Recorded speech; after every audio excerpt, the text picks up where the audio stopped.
पता नहीं क्यों, शायद थोड़ी वीडियो लंबी हो गई थी। बाकी ये स्लाइम बन रही है हमारी, मिक्स होती है।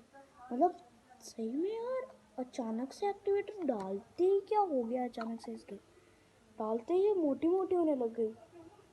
यानी किस चीज़ का बना है ये अजीबोगरीब स्लाइम एक्टिवेटर।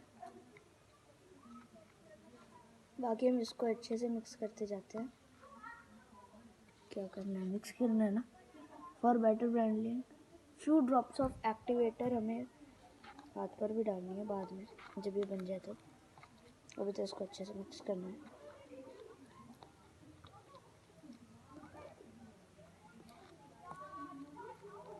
कंटेनर को छोड़ देगा ये, जब स्लाइम बन जाएगी तो कंटेनर को छोड़ देगी।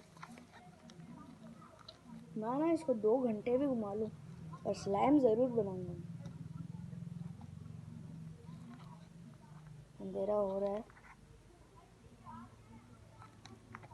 बाकी ये चीज़ें आप अलग अलग कर भी ले सकते हैं, बट स्लाइम एक्टिवेटर मेरे ख्याल से आपको ऑनलाइन ऑर्डर करना ही चाहिए रहेगा, या फिर एक साथ स्लाइम एक्टिवेटर ही मंगा लो।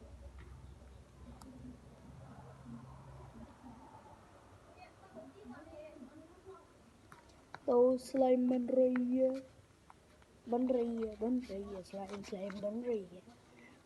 ये थोड़ा कंटेनर को भी छोड़ने लग गई है, अभी कंटेनर साफ होने लग गया है गाइस। बहुत स्टिक